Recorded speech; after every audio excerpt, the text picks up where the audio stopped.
అంటే ఎలా అంటున్నానని కాదు, ప్రజలందరూ నన్ను ఒకసారి మీరు సపోర్ట్ చేసి నాయకుడు రాజేష్ మహాసేన ఉన్నాడు కదా, ఆయన ఎలా తిడతానని అంటే మీరు వేరేగా తిడతలేదు. నేను ఆ ఒక్క ఎదవ గురించి మాట్లాడుతూ మానేస్తే మన రాజకీయం మన రాష్ట్రం అన్నది ముందుకు నడుస్తుంది. ఆడెవడో ప్యాకేజ్ అందుకున్నాడు, ఏమందుకున్నాడు తెల్లాడు, అందుకున్నాడు అందుకోలేదు మనకు నెక్స్ట్ పాయింట్. ఆడొకప్పుడు వైసీపీలో తిరిగి తిరిగి ఇందులోకి వచ్చాడు. ఇందులోకి వచ్చి పవన్ కళ్యాణ్ సీట్ ఇవ్వనంటే చంద్రబాబు నాయుడు చేర్చుకొని సీట్ ఇచ్చాడు.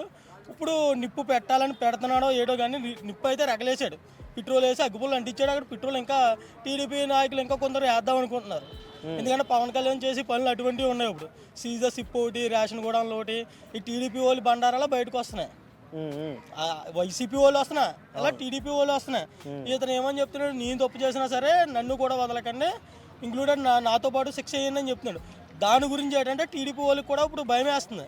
వీళ్ళు కూడా ఒకప్పుడు అందరూ తప్పులు చేసి రాజకీయాల్లోకి వచ్చి తప్పులు చేయాలన్నవారు ఎవరు ఉండరు. కానీ ఇతను అది చేద్దామని వచ్చాడు. బట్ అలా చేద్దామని వస్తుంటేనే మహాసేన రాజేష్ కూడా ఇప్పుడు ఈ మధ్యన మీడియాలోకి వచ్చి ఇప్పుడు దాకా కనబడలేదు మహాసేన రాజేష్. ఇప్పుడు దాకా డిబేట్లు కూడా పెడతాం మానేశాడు. టీవీలో అతని ఛానల్లోనే పోస్టులు కూడా పెడతాం మానేశాడు. ఎక్కడెక్కడికో టూర్లు వెళ్తాం, జమ్మూ కాశ్మీర్ వెళ్తాం, ఇవన్నీ తిరిగి వచ్చాడు ఇప్పుడు దాకా.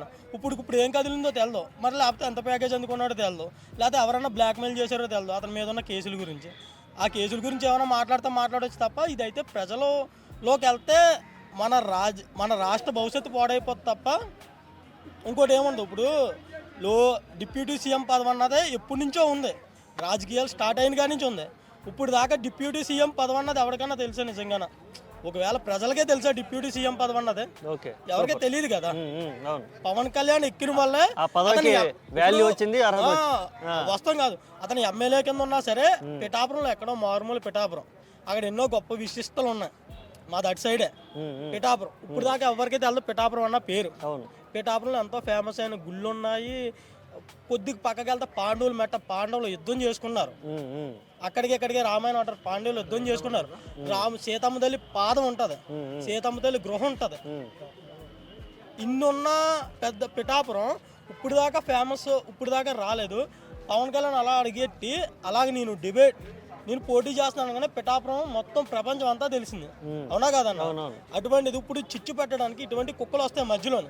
ఇప్పుడు అన్న తమ్ముళ్ళ మధ్యలో చిచ్చు పెట్టడానికి ఒక బామ్మద్దు వస్తున్నాడు. ఇటువంటి మహాసేన కుక్కలు అన్నాయే పేటీఎం కుక్కలు అని ఇప్పుడు దాకా పేటీఎం కుక్కలు వీళ్ళు నిజంగా పేటీఎం కుక్కలనే నిరూపించుకుంటున్నారు.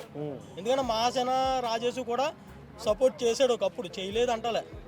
బట్ ఏంటంటే ఇప్పుడు పుల్లలు పెట్టాలి, ఎడగొట్టాలి అన్న తత్వంలో నడుస్తున్నాడు తప్ప అంటే తనకి ఏదో డబ్బు ముట్టింది మొత్తం మీద, దాని గురించి ఇంకా ఏం చేయాలో తెలక ఇటువంటి గొడవలు చేస్తున్నాడు.